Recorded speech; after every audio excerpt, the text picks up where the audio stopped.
On va aujourd'hui euh, faire une pratique que je montre régulièrement, qui est pour moi une pratique qui permet de vraiment vider toutes les surcharges émotionnelles, surtout associées à l'agacement, la frustration, la colère, etc.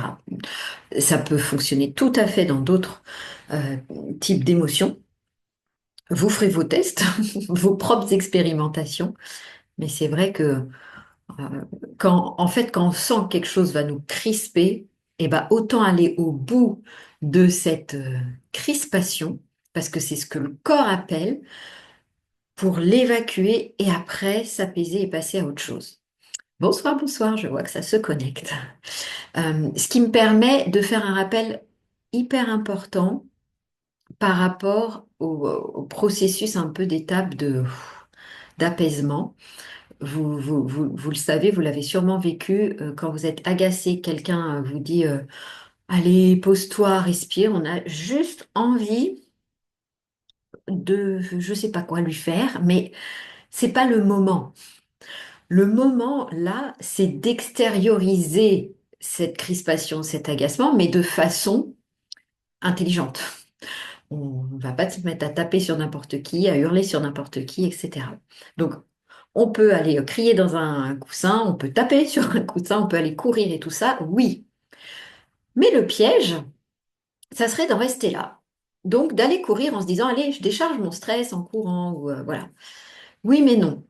Parce que de s'activer à fond comme ça, ce qui est parfait en premier lieu, continue d'être dans la même gamme au niveau de votre système nerveux qui est la gamme du système sympathique, qui est là pour que vous passiez à l'action, pour que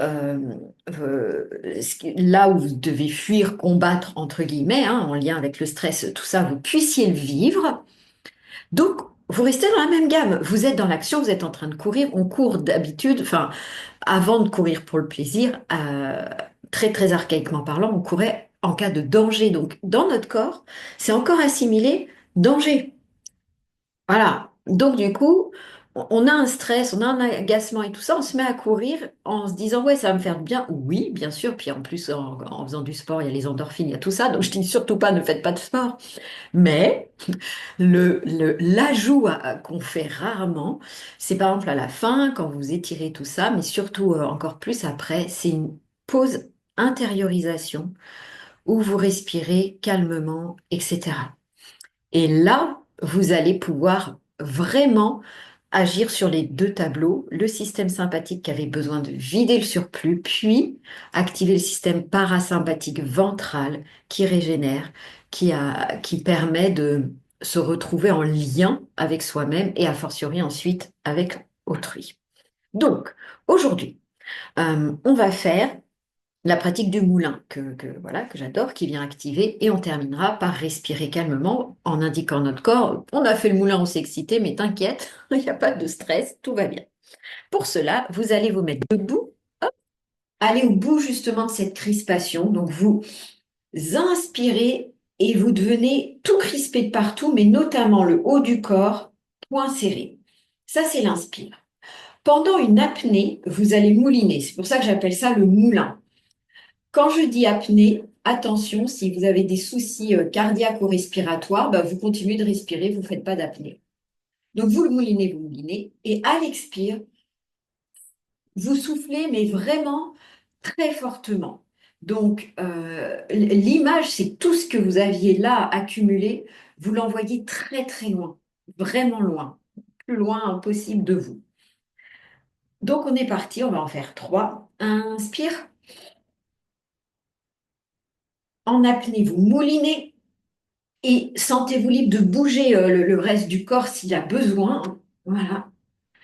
Vous moulinez le temps de votre apnée. Donc moi, je triche, je parle, donc je respire, mais vous faites en temps d'apnée. Et à la fin, quand c'est le moment pour vous d'expirer,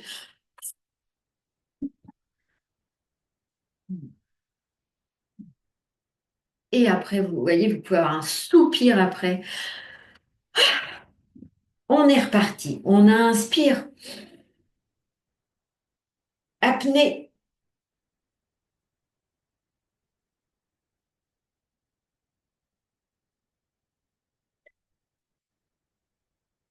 Expirez.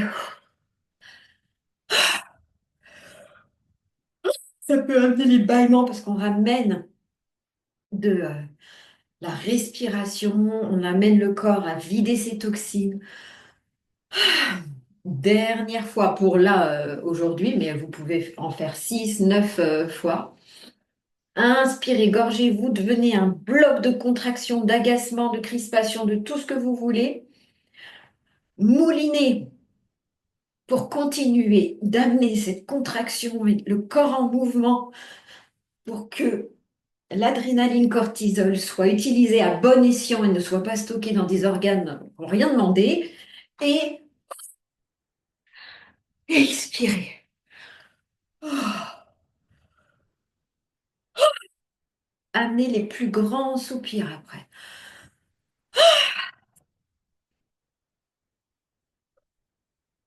Eh bien, petit temps d'abord d'intégration. Donc, on en a fait que 3, hein, mais comme je le disais, vous pouvez monter à 6, 9, 12 fois.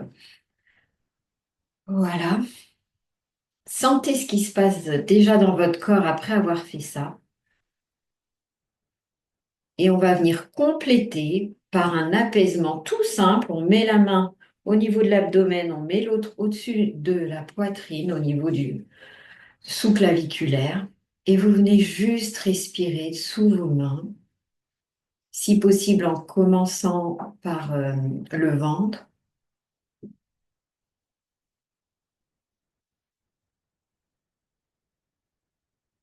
Laissez-vous bailler si ça vient.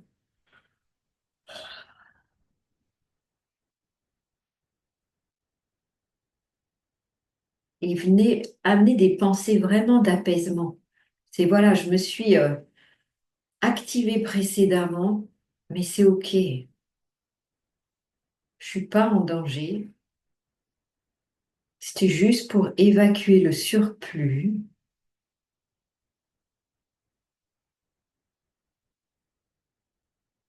Allongez votre respiration. Augmentez le temps d'inspire.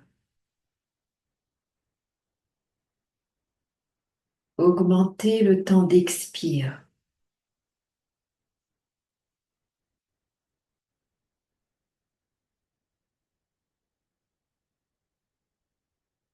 Eh bien, la lenteur permet d'indiquer à votre système nerveux il n'y a pas de danger.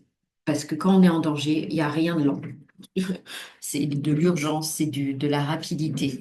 Donc si vous respirez calmement, si vous marchez dans la rue, ralentissez pour indiquer non, mais en fait, tout va bien.